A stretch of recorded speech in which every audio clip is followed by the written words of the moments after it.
자, 오늘은요, 청년 주일입니다. 청년, 풀을 청의 해년자입니다. 신체적으로 또 정신적으로 가장 한창 성장하거나 무르익은 그 시기를 우리 청년이라고 부릅니다. 보통 이 청년의 시기에 이제 취업을 하고 결혼을 하면서 부모님으로부터 독립을 하게 됩니다. 그런데 이제 요즘에 우리나라 경제 상황이 좀 어렵다 보니까 또 여러 가지 사회적인 그런 분위기 속에서 취업도 좀 늦어지고 또 결혼도 늦어지면서 부모님으로부터 어떤 경제적으로 또 심리적인 그러한 완전히 독립을 이루는 그 시기가 점점 늦어지고 있습니다. 대학생이 되면 일반적으로 사람들은 우리 청년들을 볼 때 청년이다라고 우리가 여기지만 실제로는 이제 취업과 결혼이 늦어지면서 이 시기의 청년들은 많은 불안함을 겪습니다. 자신에게는 주어지는 사회적으로는 청년이라고 부르고 또 그렇게 청년으로 살아갈 것을 요구되어지지만 무엇인가 힘있게 진취적으로 독립적으로 행하는 것을 사회적으로서는 자신을 바라볼 때 요구되어지지만 그렇지 못한 자기 자신을 바라보면서 많이 좌절도 하고 낙심도 하게 되는 시기가 이 청년의 시기인 것 같습니다. 그래서 이 시기의 청년들이 참 많이 불안하기도 하고 좌절과 낙심 속에서 이것이 이제는 익숙해져서 그것에 좀 눌러 살아가고 있지는 않는지 한번 생각을 해봅니다. 청년들이 이전 세대에 우리 어른들의 세대에 정말 아무것도 가지고 있지는 않아도 내게 돈이 없고 내게 시간이 없고 능력이 없다라도 나에게 힘이 있고 열정이 있다라는 그 열정 하나로 세상과 싸워나가고 맞서 싸워나갔던 그런 열심, 우리 청년들에게 찾아보기가 많이 힘든 것 같아요. 청년이라고 부르기는 하지만 그 인생 가운데 가장 봄처럼 푸르고 생기가 있어야 할 그 시기에 어떨 때는 청년들을 바라볼 때에 너무너무 우울하게 보이기도 하고 봄이 아닌 그 장마철의 그 분위기가 청년들 가운데 참 우울한 분위기가 청년들 가운데 있기도 하고 느껴지기도 합니다. 여러분, 그런데요, 이 청년들 지금 그와 같이 느껴지고 여러분들이 참 침울해 있는 상황에 있다고 할지라도 여러분 객관적으로 이 상황들을 보십시오. 청년들을 보십시오. 이후에는 이 청년들이 10년, 20년, 30년 뒤에 여러분들이 이 나라에 또 우리 교회의 주역이 될 사람들입니다. 싫든 좋든 앞에 살아가셨던 우리 어른들은 다 그 뒷전으로 이제 물러나게 되고 여러분들이 주인공이 될 때가 오게 된다는 거예요. 그때를 믿음으로 잘 준비할 수 있는 우리 청년들이 될 수 있기를 간절히 소원합니다. 이 어려운 시기를 어떻게 보냈느냐, 이 청년의 때를 어떻게 보냈느냐에 따라서 어떤 사람은 대통령이 되기도 하고 국회의원이 되기도 하고 또 기업가도 또 교수가 되기도 할 것입니다. 여러분, 이 지도자들이 또 많은 사람들에게 선한 영향력을 미칠 수 있는 그러한 우리 청년들이 될 수 있기를 간절히 소원합니다. 꼭 대통령, 국회의원이 아니라고 할지라도 많은 사람들에게 유익을 줄 수 있고 내가 일하는 일터에서, 가정에서 적어도 하나님을 기쁘시게 할 수 있는 믿음의 사람으로서 든든히 세워져서 지도자로서의 많은 사람들에게 선한 영향력을 줄 수 있는 그러한 한 사람 한 사람으로 세워져서 장차 이 교회를 또 이 나라를 이끌어가는 그러한 지도자들이 될 수 있기를 간절히 소원합니다.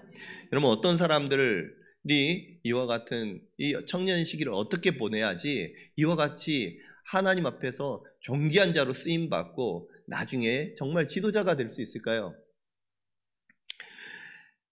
바로 예수님을 잘 믿고 하나님을 경외하는 사람, 삶 가운데 언제나 바르고 정직하게 하나님 앞에서 살아가는 사람, 다른 이웃들의 아픔을 이해하고 그들을 사랑할 수 있는, 주님의 마음으로 사랑할 수 있는 사람, 하나님의 마음으로 많은 사람들을 옳은 대로 이끌어 주려고 그의 청년의 시기를 헌신하고 봉사했던 사람.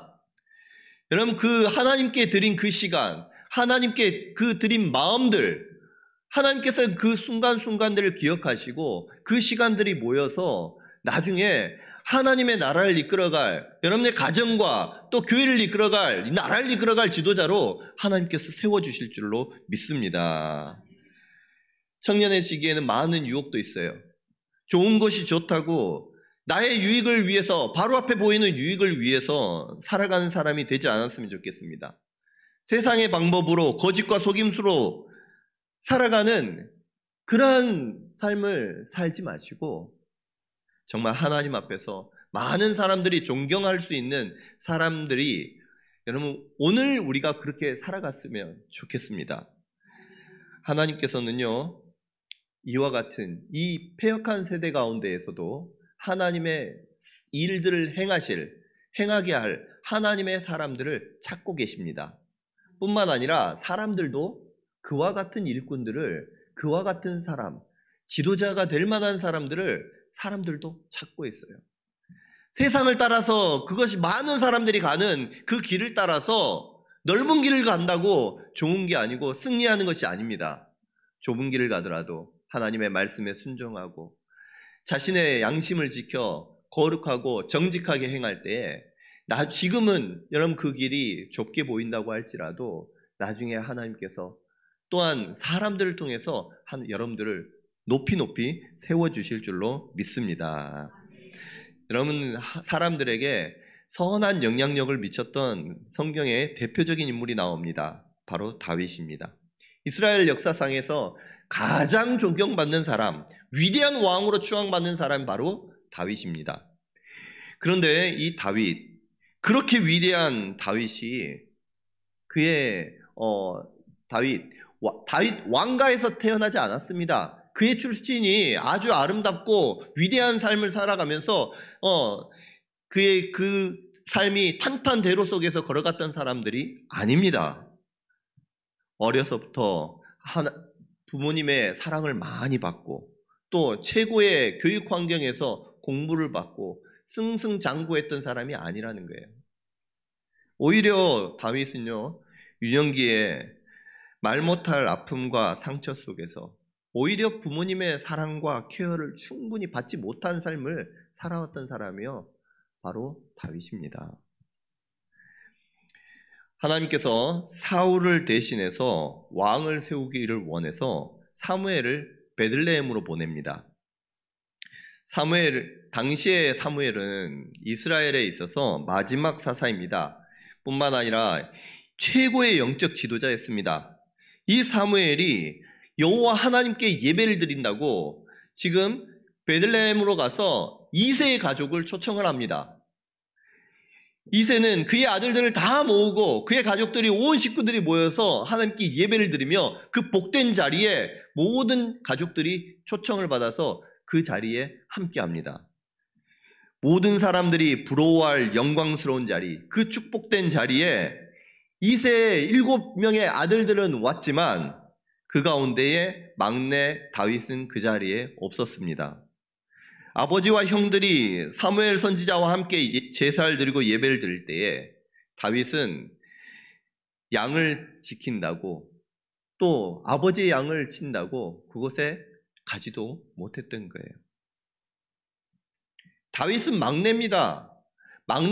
지금 막내는요, 사랑을 받고 온 가족들의 사랑을 받고 자라나야 할 막내였지만, 막내라고 해서 가족의 또 형들의 사랑을 차지했던 것이 아니에요. 아버지의 사랑을 독차지하지도 않았습니다. 오히려 힘든 일, 허드렛 일, 아무도 하지 않으려고 하는 그 일들 자신이 맡아서 했던 거예요.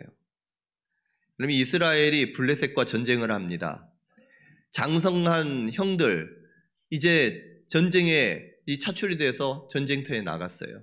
그런데 그때 아버지 이새는요, 그 아들들의 안위가 걱정이 됩니다. 그래서 다윗을 불러요. 다윗을 시켜서 세 아들들이 얼마나 잘 있는지, 지금 잘 있는지를 확인하라고 오라고 명령합니다. 아들들의 안위가 걱정이 된다고 해서 지금 양을 치고 있는 그 어린 아이를, 소년 다윗을 어디로 보내고 있는 거예요? 전쟁터로 갔다 와라는 거예요. 간식을 주고 형들의 안부를 살피고 오라고 먼 길을 보내는 것입니다. 그럼 다윗이 형들이 걱정돼서 걱정해야 하는 그 아버지의 심부름으로 이 전쟁터까지 왔는데 형들은 다윗을 어떻게 대하는지 아십니까? 사무엘상 17장 28절 말씀입니다. 큰형 엘리압이 다윗이 사람에게 하는 말을 들은지라 그가 다윗에게 노를 바라여 이르되 네가 어찌하여 이리로 내려왔느냐? 들에 있는 양들은 누구에게 맡겼느냐? 나는 내 교만과 내 마음의 완악함을 아노니 네가 전쟁을 구경하러 왔노라. 지금 아버지의 심부름을 받아서 형들이 잘 있는지 그것을 확인하기 위해서 전쟁터까지 온 이 다윗에게 형 중에서 가장 큰 형, 맏형이 지금 막내 동생에게 이와 같이 말하고 있는 거예요. 네 교만함과 마음의 완악함을 아노라. 네가 지금 이곳에 전쟁 구경하러 왔노라 라고 하면서 오해를 하면서 화를 내는 거예요. 하나를 보면 열을 안다고, 여러분 다윗이 그 가정 안에서 어떤 취급을 받고 대우를 받았는지 여러분 상상이 가시나요? 뿐만 아니라 다윗의 시편 가운데에는 다윗의 출생을 유추할 수 있는 그러한 말씀들이 있는데, 시편 51편 5절 말씀입니다. 내가 죄악 중에서 출생하였으며 어머니가 죄 중에서 나를 잉태하였나이다. 다윗이 이와 같이 고백하는 거예요. 자신이 죄악 중에서 출생했고 어머니가 죄 중에서 나를 낳았습니다 라고 하나님 앞에 고백을 하는 것입니다. 여러분, 이 고백, 과연 어려서부터 부모님의 사랑을 충분히 받고 케어를 받는 사람이 이와 같은 고백을 할 수 있었을까요? 물론 이 말씀은요, 모든 사람이 태어나기 전부터 죄악 가운데 있다라는 그 원죄를 설명하는, 그 고백하는 말이기도 합니다.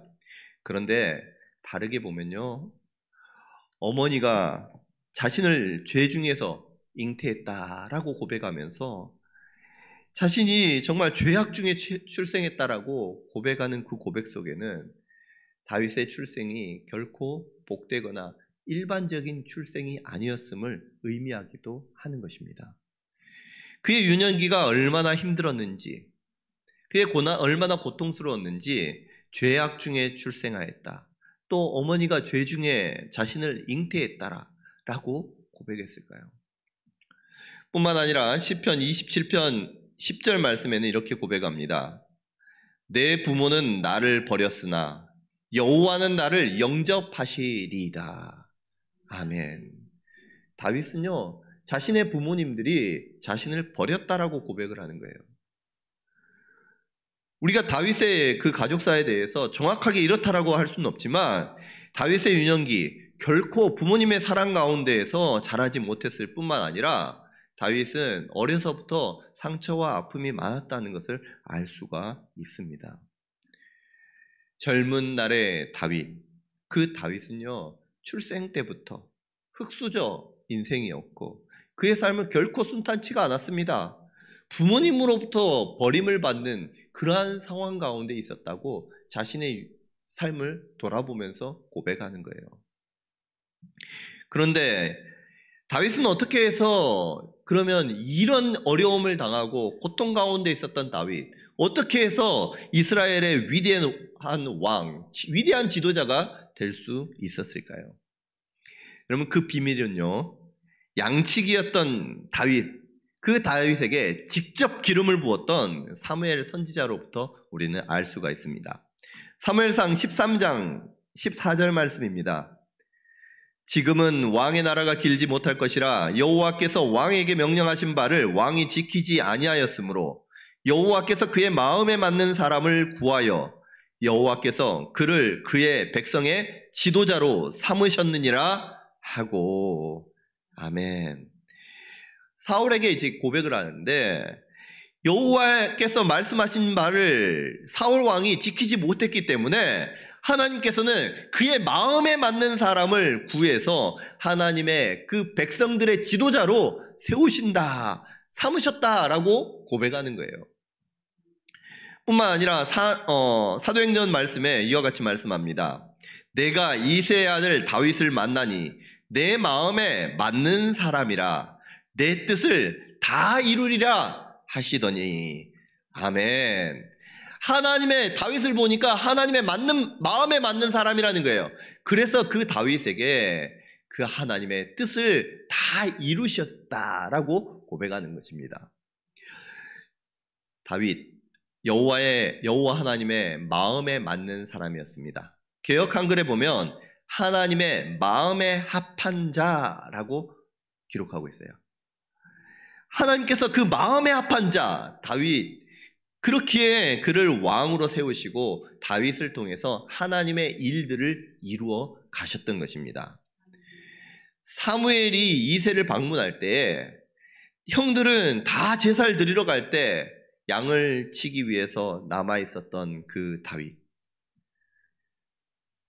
그 양치는 다윗을 보고 하나님께서는 마음에 합한 자, 내 마음에 맞는 자라고 불러주셨던 거예요. 다윗이 홀로 양떼를 지키고 있습니다. 도대체 다른 사람과 무엇이 달랐기에 하나님께서는 이 다윗을 하나님의 마음에 맞는 자, 마음에 합한 자다라고 여겨주셨을까요? 여러분, 이 다윗은요, 단순히 한 번 그냥 양떼를 지키는 심부름을 했던 것이 아닙니다.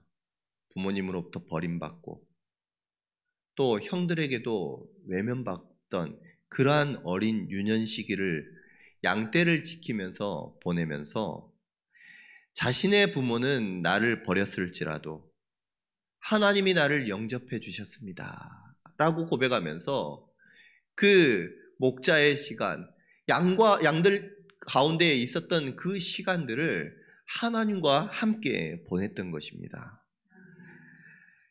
여러분, 목자 결코 쉽지가 않습니다. 양떼를 지키는 것 아무나 하는 것 아닙니다. 양떼를 지킨다는 것은요, 많은 위험이 노출되어 있습니다. 먹는 것, 마시는 것, 내가 또한 살아가는 모든 것들을 자기가 스스로 지키고 그 가운데서 해결해 나가야 되는 거예요. 지금으로 보면 3D 업종 가운데 하나입니다. 그런데 그 가운데 어렵고 힘든 고난의 일들을 행하면서도 그 시간 하나님을 바라보면서 하나님과 함께했던 다윗이었던 것입니다. 오늘 본문 말씀 1절 2절 말씀을 함께 읽어보도록 하겠습니다. 여호와는 나의 목자시니 내게 부족함이 없으리로다. 그가 나를 푸른 풀밭에 누이시며. 아멘. 여호와는 나의 목자시니. 비록 자신은 버림을 받았고 부모님에게 버림받고 또 형제들에게 외면을 받아서 외롭게 소년의 몸으로 양떼를 지키고 있지만 부모도 형제도 자신을 지켜주고 아껴주지 않건만 여호와 하나님께서 나의 목자이시기 때문에 내가 부족함이 없다라고 고백하고 있는 것입니다. 다윗은 소년일 때부터, 어렸을 때부터 여호와 하나님을 자신의 목자로 여겼습니다. 그래서 그의 삶 가운데 어린 나이에 부족한 것들이 얼마나 많겠습니까? 필요한 것이 얼마나 많겠습니까? 그럼에도 불구하고 여호와가 나의 목자가 되시니 내게 부족함이 없다라고 고백했던 거예요. 여러분, 이 믿음이 여호와가 나의 목자가 되시기에 나는 부족함이 없습니다 라고 고백하는 이 믿음, 우리 성도님들이 가질 수 있기를 주님의 이름으로 축복합니다. 다윗이요, 그 상황 가운데 두려운 일이 없었던 것이 아니에요. 위협이 없었던 것이 아닙니다. 하나님은 다윗을 푸른 풀밭에 누이시고 쉴만한 물고로 인도하셨다라고 고백을 하지만 항상 다윗이 푸른 풀밭에 누워서 지내며 물이 넘쳐나는 곳에 있었던 것이 아니라는 거예요. 오히려 사망의 음침한 골짜기로 다니고 해를 받는 상황에 더 많이 처해 있을지라도 그 하나님을 바라보았던 것입니다. 오늘 23장 4절 말씀 같이 한번 읽어볼까요? 내가 사망의 음침한 골짜기로 다닐지라도 해를 두려워하지 않을 것은 주께서 나와 함께 하심이라. 주의 지팡이와 막대기가 나를 안위하시나이다. 아멘. 사망의 음침한 골짜기 가운데 있습니다. 아니, 자신을 해하려고 하는 어려움, 해가 있습니다. 그럼에도 불구하고 두려워하지 않는 거예요. 그 이유가 무엇입니까? 주께서 나와 함께 하심이라. 주의 지팡이와 막대기가 나를 안위하시기 때문에 그 어려움 가운데, 고난 가운데, 두려움 가운데 있을지라도 걱정하지 않는다는 것입니다. 실제로 다윗은요, 아버지 이새의 심부름으로 전쟁터에 갔습니다. 나중에 골리앗과 맞서 싸우는 상황 가운데 처하게 되는데 그때 다윗이 고백하는 고백이 있어요. 사무엘상 17장 33절 이하입니다. 사울이 다윗에게 이르되 네가 가서 저 블레셋 사람과 싸울 수 없으리니 너는 소년이요 그는 어려서부터 용사임이니라. 다윗이 사울에게 말하되 주의 종이 아버지의 양을 지킬 때에 사자나 곰이 와서 양떼에게서 새끼를 물어가면 내가 따라가서 그것을 치고 그 입에서 새끼를 건져내었고 그것이 일어나 나를 해하고자 하면 내가 그 수염을 잡고 그것을 쳐 죽였나이다. 주의 종이 사자와 곰도 쳤은즉 살아계시는 하나님의 군대를 모욕한 이 할례 받지 않은 블레셋 사람이리까. 그가 그 짐승의 하나와 같이 되리이다. 또 다윗이 이르되 여호와께서 나를 사자의 발톱과 곰의 발톱에서 건져내셨은즉 나를 이 블레셋 사람의 손에서도 건져내시리이다. 사울이 다윗에게 이르되 가라, 여호와께서 너와 함께 계시기를 원하노라. 아멘. 여러분, 이 다윗, 소년 다윗이 골리앗을 향해서 지금 이와 같이 고백을 하는데 그 안에 다윗 무엇이 있겠습니까?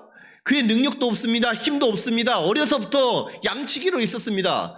그럼에도 불구하고 이 사울에게 고백하는 이 고백 속에는요, 하나님을 향한 믿음이 담겨 있습니다. 열정이 담겨 있습니다. 내게는 힘이 없어도 적어도 그 불의를 보고 하나님을 향해서 대항하는 그 블레셋 사람을 보고, 불의한 사람을 보고 의로운 마음이 그 가운데 일어났던 거예요.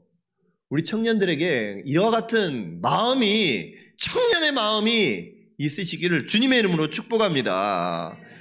하나님을 자신의 목자로 여겼어요. 하나님이 나와 함께 하시기 때문에 두려워하지 않았습니다. 다윗은 혼자서 양을 치고 있을 때, 곰이 오고 사자가 왔을 때에도 도망가지 않았어요. 그 두려운 상황 가운데 사자와 곰과 싸워서 양을 지킬 수 있었던 이유, 그것은 바로 하나님께서 자신을 사자의 발톱과 곰의 발톱에서 건져 주실 것이다라고 하나님을 확실하게 믿었기 때문인 것입니다. 그를 지켜주고 든든한 힘이 되어줄 가정도 뒷배도 없었지만 어린 나이에 야생 동물들 가운데 양들을 쳐야 하는 힘들고 거친 일들을 하고 있지만 하나님을 나의 목자로 여기고 자신을 지켜 보호하여 주실 것이다라고 믿는 다윗을 하나님께서는 실제로 사자의 발톱과 곰의 발톱에서 지켜주셨습니다. 하나님께서는 그 고난 가운데에서도 오직 하나님을 의지하고 신뢰하는 다윗의 믿음을 보시고 내 마음에 맞는 사람이다. 라고 하나님께서 여겨주신 것입니다. 뿐만 아니라 블레셋 사람 골리앗 때문에 이스라엘 백성들이 군대가 떨고 있고 두려워하고 있을 때 하나님을 의지하고 신뢰하는 그 믿음 가지고 골리앗에게 나아갑니다. 사람들은 칼과 창으로 나아갈지라도 자신은 하나님을 믿는 그 믿음 하나 가지고 돌을 들고 물맷돌을 들고 그 골리앗에게 나갔을 때 하나님께서는 그곳으로 골리앗을 이기게 하시고 승리케 해 주셨습니다. 여러분, 이 믿음의 결과가 어땠습니까? 다윗의 그 믿음의 결과로 다윗은요 이후에 이스라엘 모든 백성들에게 칭송을 받습니다. 유명한 자가 됩니다. 사울은 천천히요, 다윗은 만만이라. 모든 사람들이 다윗을 알고 그 다윗을 칭송하게 되는 거예요. 청년 다윗 이후 그 사울의 질투와 또 사울의 그 불안한 마음 때문에 여기저기 도망 다닙니다. 20대 청년 시절을 전부를 사울 왕에게 쫓겨다니면서 죽음의 고비까지도 여러 번 넘기게 됩니다. 그럼에도 불구하고 그때에도 다윗은 도망 다니면서도 다윗은 이 믿음을 끝까지 붙들고 있었던 거예요. 죽음의 위기 가운데에서도 하나님이 여호와가 나의 목자가 되십니다. 하나님을 믿고 의지하며 하나님이 지팡이와 막대기가 나를 안위하십니다. 믿고 나아갔을 때 사울의 칼이 자신의 바로 앞에 목 앞에 있다고 할지라도 하나님께서 그의 눈을 가려주셨고 다윗을 지켜주시고 원수의 목전에서 그를 지켜 보호해 주셨던 거예요. 청년의 시기, 불안하고 두려워하는 그 불안한 청년의 시기가 지나갔을 때 30세에 이스라엘 왕이 됩니다. 하나님께서 왕으로 세워주셨어요. 그런데 30세에 왕이 되었다고 해서 그 고난이 끝이 났느냐? 아니요. 왕이 되면요 또 다른 그 고난과 고충이 있는 거예요. 왕이 되었을 때 수많은 전쟁에 출전해야 합니다. 국내 내외의 많은 문제들을 자신이 왕으로서 그것을 해결해 나아가야 합니다. 그때 왕으로서 정말 담대히 나아가야 할 그때 다윗이 전쟁에도 목숨을 걸고 나아갈 수 있었고 또 승리할 수 있었던 이유, 바로 여호와 하나님이 나의 목자가 되십니다. 하나님께서 그 지팡이와 막대기로 나를 보호하시고 인도해 주십니다. 이 믿음을 가지고 있었기에 다윗은 그 왕이 되어서도 승승장구할 수 있었던 것입니다. 뿐만 아니라 다윗의 통치 말년에 아들 압살롬과 아도니아가 차례로 반역을 합니다. 다윗은요 그때 얼마나 많은 그 고통을 느꼈었겠습니까? 실제로 그 아들들을 피해 도망가는 그 시기에 좌절과 절망, 또 감당하기 어려운 슬픔과 고통, 내 힘으로 버틸 수 없는 그러한 힘든 고통 가운데에서 다윗은 그의 목자가 되신 하나님을 바라보고 언제나 함께해 주셔서 지팡이와 막대기로 자신을 지켜주시고 보호해 주시는 그 하나님을 바라보며 하나님을 끝까지 믿으며 그 고난의 시기를 걸어갔던 것입니다. 여러분, 이 고난의 시간들은요 다윗에게 단순히 괴로운 시간, 고난이 끝인 시간이 아니었습니다. 이 고난을 통해서 하나님을 더욱더 깊이 경험하고 하나님을 신뢰하며 하나님을 믿는 그 믿음을 다시금 확인하는 그러한 시간들이 되었던 거예요. 다윗의 그 고통의 끝은 결코 끝이 아니었습니다. 그 고난은 하나님의 뜻을 이루어가는 과정이었고, 하나님을 신뢰하고 또 하나님을 믿는다고 고백했을 때에 하나님께서는 그를 통해서 하나님의 뜻을 이루어 가셨던 것입니다. 여러분, 참 이 시기에 힘들고 어려운 시기, 많은 청년들이 다윗처럼 고난과 역경 또 두려움 가운데 걸어가고 있는 청년들이 많이 있습니다. 다윗의 고난과 역경을 통해서 하나님이 자신의 목자이시며 주께서 나와 함께 하심을 믿는 그 믿음이 점점 더 커져가고 확실해졌던 것처럼 우리 청년들 또한 이 청년 시기의 고난을 통해서 그 믿음이 또 하나님을 향한 그 신뢰의 마음이 더욱더 커져갈 수 있기를 주님의 이름으로 축복합니다. 여러분, 우리는요 다윗의 삶을 보았습니다. 고난 속에서 다윗은 하나님을 더 깊이 알게 되었습니다. 고난의 끝에서 주시는 그 고난 가운데 주시는 하나님의 평안, 그 은혜를 경험했습니다. 이와 같이 다윗의 삶을 통해서 우리도 지금 당장은 어려움 속에 있을 수 있고 불안한 미래 가운데 두려워할 수 있지만 하나님을 바라보며 하나님을 믿고 의지하며 나아갈 때에 하나님께서는 분명히 여러분들을 통해서 하나님의 뜻을 이루어 나가실 줄로 믿습니다. 우리 청년들에게 그 믿음이 있었으면 좋겠어요. 청년들뿐만 아니라 우리 모든 성도님들이 그 믿음을 가지고 오늘 하루를 살아갈 수 있기를 원합니다. 여러분, 우리가 100세 시대를 살아가고 있습니다. 지금 우리는요 하나님 앞에 젊은 청년의 시기를 살아가고 있어요.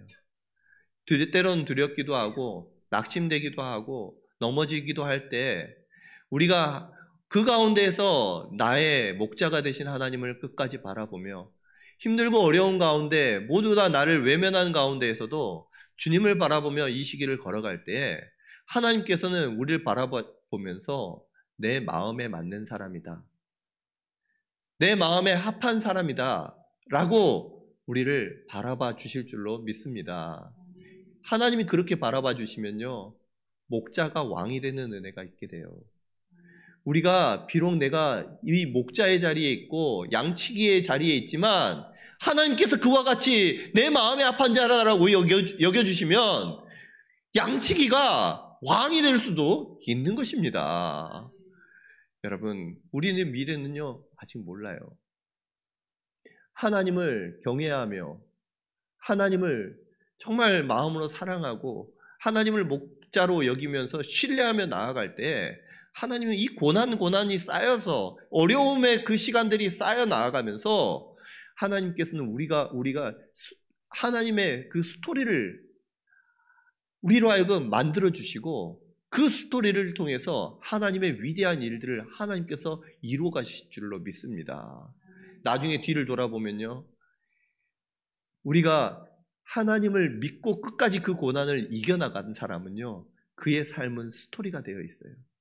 하나님의 그 일한 하나님께서 함께 하신 그 일들이 되어 있습니다. 그런데 우리가 거기에서 넘어지고 타협하고 정말 청년의 그 청년 의기를 잃어버리고 세상과 그냥 그 가운데서 묻혀서 살다 보면 그 시간들은 스토리가 아니라 흘러간 시간이 되어 있는 거예요. 여러분, 하나님과 함께 할 수 있는 지금 고난까지도 아니 어떤 상황이 내 앞에 닥친다고 할지라도 그 시간을 하나님과 함께 할 수 있는 목자 되신 하나님과 동행하는 우리 성도님들 되시기를 주님의 이름으로 축복합니다. 그래서 정말 고난의 시기가 눈물의 시기가 이후에 내가 하나님 안에서 웃게 되며 하나님께 영광을 올려드리는 시기로 오늘 이 시기를 정말 믿음으로 씩씩하게 걸어갈 때 하나님께서 큰 은혜 나중에 10년 뒤, 20년 뒤, 30년 뒤 우리로 하여금 완전히 역전시켜 주시는 그 하나님 여러분들을 통해서 하나님께서 영광 받아 주실 줄로 믿습니다. 우리 청년들 자신의 삶을 돌아보면서 내 삶은 왜 이럴까? 저 금수저들은 정말 부모님 잘 만나서 잘 되고 성공하고 뭘 해도 잘 됐는데 참 나는 왜 이럴까? 왜 이렇게 힘들까? 생각될 수도 있을 거예요. 그때 여러분 세상은 나를 버려도 세상은 나를 외면하여도 우리 하나님은요 여러분들을 외면하지 않습니다. 여러분 불러주셨고 여러분과 함께 하시며 우리의 지팡이와 막대기로, 하나님의 지팡이와 막대기로 우리를 안위해 주신 줄로 믿습니다. 그 하나님을 바라보면서 여러분 이 시기를, 젊음의 시기를, 청년의 시기를 정말 하나님의 마음으로 이겨나가고 또 승리할 수 있는 우리 성도님들 될 수 있기를 주님의 이름으로 축복합니다. 그래서 하나님을 믿음으로 하나님의 마음에 맞는 자로 역임을 받고 나중에 왕처럼 존귀하게 쓰임받는 우리 모든 성도님들 되시기를 주님의 이름으로 축복합니다. 기도하겠습니다.